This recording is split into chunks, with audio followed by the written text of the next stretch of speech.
বন্ধুরা, কেমন আছো তোমরা সবাই? আশা করি খুব ভালো আছো। আমিও খুব ভালো আছি। আবারও চলে এসেছি আরও একটি নতুন ব্লগ নিয়ে। তোমরা দেখছো রিয়ান্স ক্রিয়েশন আর আমি রুমনা। তো আজ হচ্ছে জন্মাষ্টমী সকালবেলা। তো এখানে আমাদের লোকনাথ বাবা আর গপুকে এখন করা হবে রেডি। তো মা সকাল সকাল ওদের নিয়ে বসে পড়েছে, স্নান টান করিয়ে জায়গা টায়গা ভালোভাবে পরিষ্কার করে দিচ্ছে। প্রত্যেক সময় তো লোকনাথ ঠাকুরকে সরিয়ে পরিষ্কার করা হয় না, আজকের দিনেই করা হয়।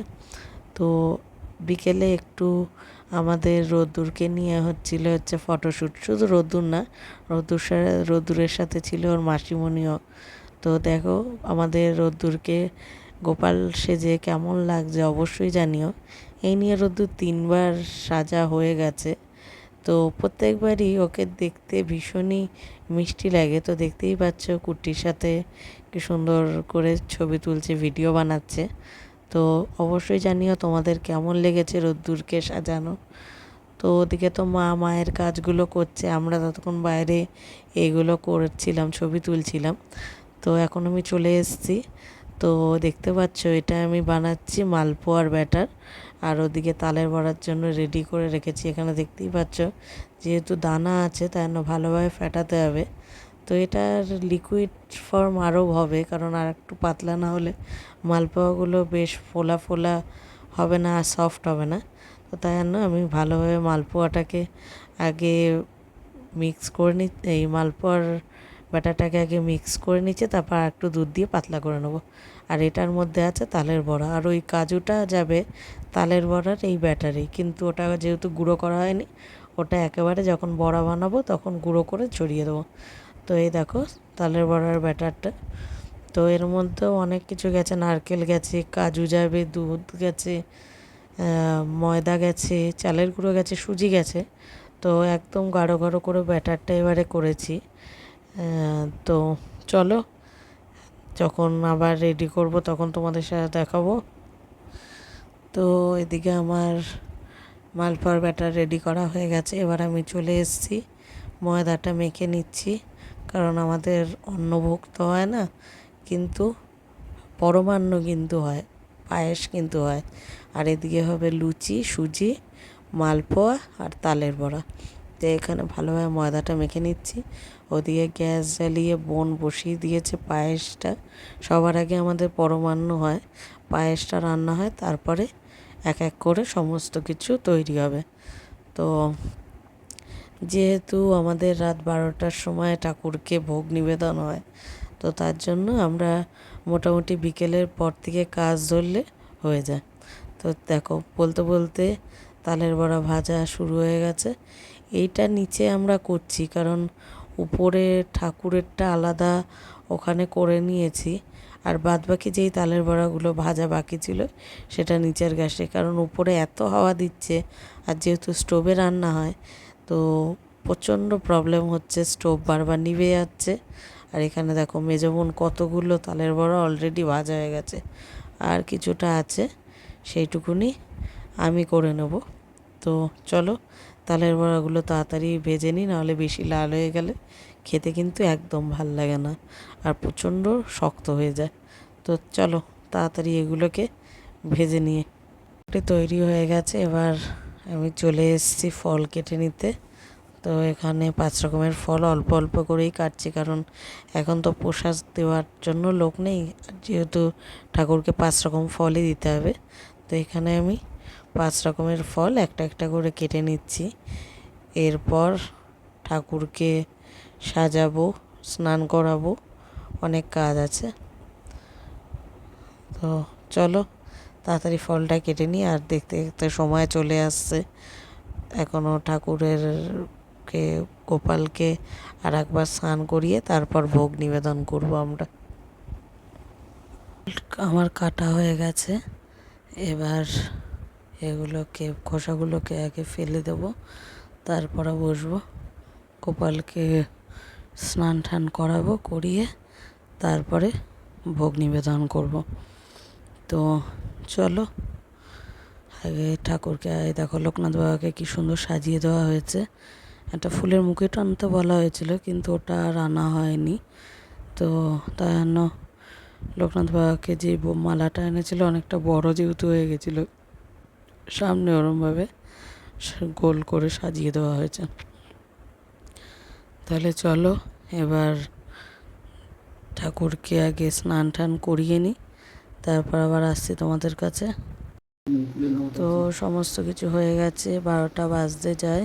আমরা তাড়াতাড়ি করে গোপাল ঠাকুরকে একটু অভিষেক মতো করে নেবো, যেহেতু জন্মদিন বলে কথা। তো তার জন্য নতুন জামা তো পরতেই হবে। সকালবেলা দেখতেই পেরেছিলে মা ঠাকুরদের প্রত্যেককেই স্নান করিয়ে দিয়েছিল, কিন্তু এখন যেহেতু গোপাল ঠাকুরের জন্মদিন বলে কথা, তাই জন্য আমি একটু তার অভিষেক করে তারপরে তাকে জামা কাপড় পরিয়ে ভোগ নিবেদন করব। তো এই দেখো আমি প্রথমে ঘি দিয়ে তার অভিষেক করছি। তো চলো এখন আর বেশি কথা বলবো না, তোমরা দেখতে থাকো ভিডিওটা।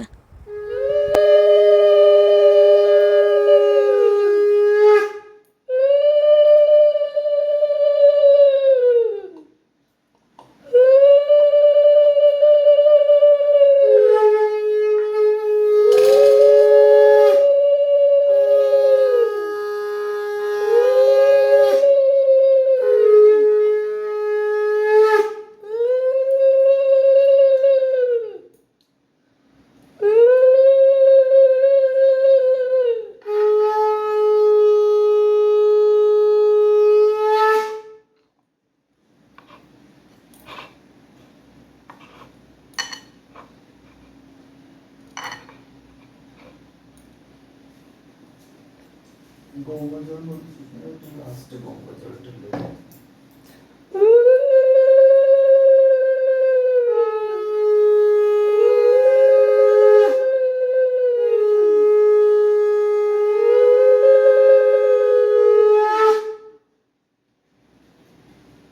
ओम श्री कृष्णाय वासुदेवाय नमः। ओम श्री कृष्णाय वासुदेवाय नमः। ओम श्री कृष्णाय वासुदेवाय नमः।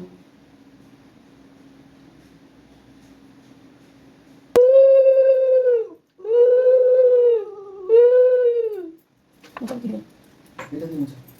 এটা লোকনাথেরই মুছে। এই তিনটা সিলভারের পাত্রটা না।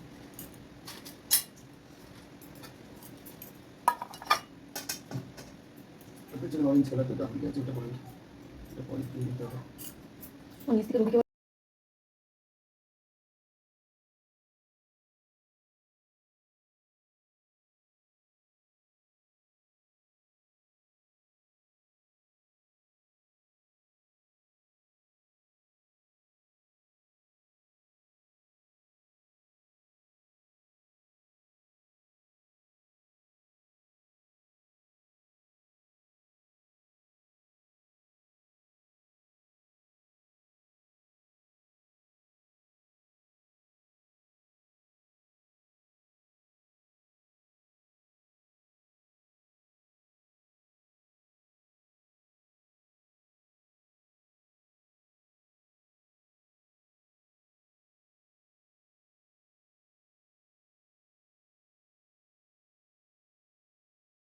তাহলে দোকানে গিয়ে দেখাবে যেটা ভালো না নাকি, এরকম নীল হয় নাকি? প্লিজ তোমার কি কিছু তোকে বললাম এত করে বলছেন সকালে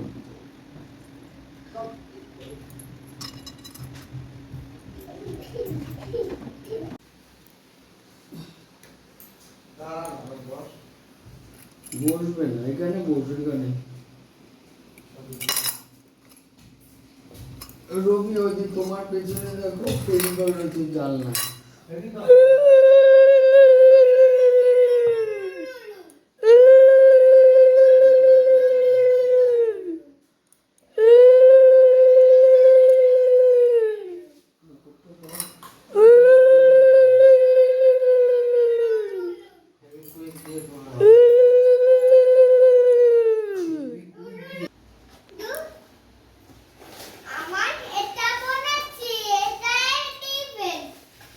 ও গোপালকে এই মালাটা পরা মহাদেবকেও পরিয়ে দিত এই যে জল ঢেলে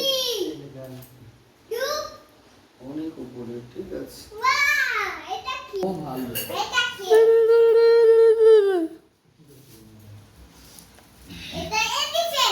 গোপালের ইয়েতে তো এগুলো। তো আমরা মোটামুটি সব রেডি হয়ে গেছে। এবার আমরা আস্তে আস্তে ঠাকুরদের ভোগ দিয়ে দিচ্ছি।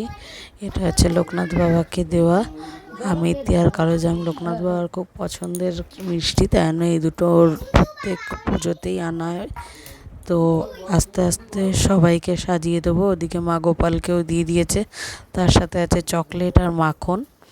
তো ব্লগটা আজকের মতো এখানেই শেষ করছি। আশা করি তোমাদের ভালো লেগেছে। তাহলে চলো আজকের মতো আসি, আবার দেখা হবে আরও একটি নতুন ব্লগে। ততক্ষণের জন্য টাটা।